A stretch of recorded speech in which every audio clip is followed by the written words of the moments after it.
Hey, what's up, fellas? Welcome to this new tutorial. So today I'm going to be showing you how I was able to create this object to particle disintegration. So without further ado, let's jump right in. It's going to be a very quick tutorial. So first thing is I just quickly got this quick model. So this is one of the model from Mixamo, but you could basically apply this effect to anything you want. You know, it could be an object, it could be a bottle, it could be a cup, anything. So it works on any object. So first thing I want to do is to just quickly open up my TypeFlow, right? So I'm just going to walk you through everything I've created. So I'm going to open up TypeFlow and I'm just going to disable all of this flow right now. And we're going to start from the very top. So the first thing I did, so let me disable all of this. So we're going to walk through, I'm going to leave the display on. So the first thing I did was to birth particles, right? And I just drag in a birth object, and after birthing those particles, I basically just birth about 100,000 particles for a start, and I made sure that I'm starting and ending at 0. And the next thing was I dropped in an object, a position object. So if you're new to TypeFlow, there's a lot of tutorial out there that walks you through all of those very basics, but just so if you're watching this and you don't want to feel lost, the way I created this birth is just by dragging here and dropping the birth node. And the next thing was I look for a position object, so I could just directly come right here on top of it, click on tab, and then type in position. So basically that's how you're going to create this similar kind of flow, right? So let me delete this off. So after birthing 100,000 particles, I needed to position those 100,000 particles somewhere. And then I dropped in a position object, and under the position object, I make sure I pick that geometry or whatever it is that we want to dissolve into particles, right? And until I do that, I'm going to hide this object. So now I am left with particles alone, just particles alone. And the next thing that I want to do is to drop in a shape, right? So we're going to drop in a shape there, but we're going to come back to the shape later on. And then the next thing I want to do is I want to make sure that I'm dropping a mapping, and basically this is going to help us map this exact texture that we've had. So this is going to help us map, let me just solo this out real quick. It's going to help us take all this textual information that we've had, the mapping right here, and it's going to map it to those particles, right? So that's what we need the mapping for. Now once you click on the mapping, you want to make sure that you pick the object you want to copy the mapping from, want to copy the texture from. In our case, it is the head model right there. And yeah, so the next thing is I want to make sure I drop a mesh render just to make sure it renders properly in V-Ray. And yes, that's it. So right after doing that, I'm going to make sure I'm dropping a surface test. Now basically the way we are activating our particles to go to the next event is by a surface test. And simply put, it's just an object that goes through this model, and then TypeFlow detects how close it is to the volume of this object, and by that alone it moves it into the next frame, right? So I'm just going to quickly go to object properties and change this from display as box. So basically what I've done is to drop in a sphere, add a little bit of noise, and add some turbo smooth. You could animate the noise if you want to give you some more random effects, right? So in the one I did, there was no animated noise, but with animated noise, I think your the output is going to look even way better. All right, so I'm just going to go back to object properties. I'm going to make sure this is displayed as box again.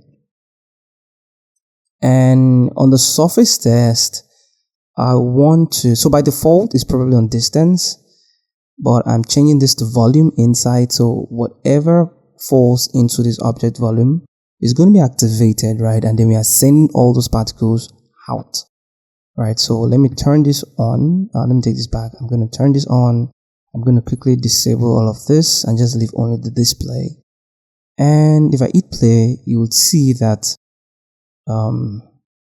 as the object, so TypeFlow is trying to cache, as this object comes closer to this, you notice that the color begins to change, right? So begin to have these particles activated, and they've been sent to this next event where the display is set to color green.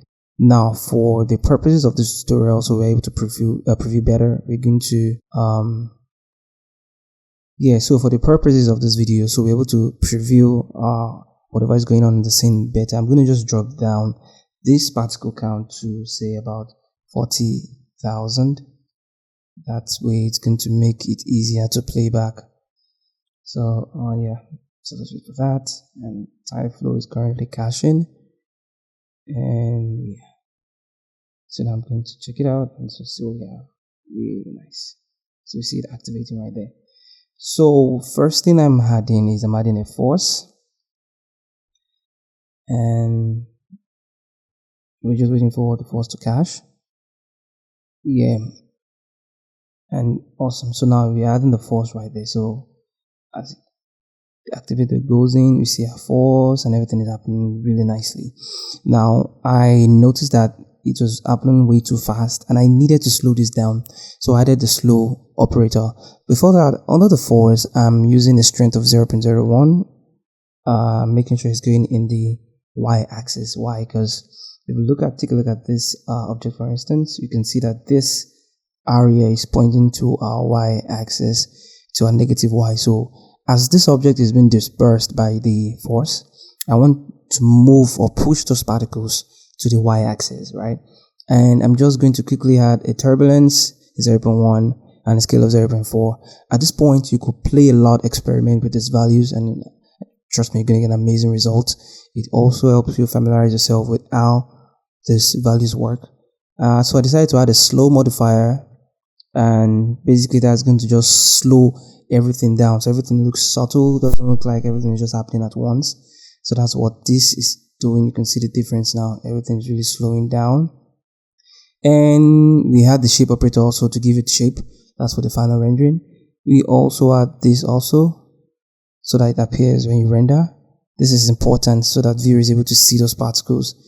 Then we created a time test, and basically what the time test is doing is it's telling Tyflow that after about 35 frames we want these particles to die, but we don't want all these particles to die at the same time. We're giving them a variation of about 30 so they don't all die at the same time.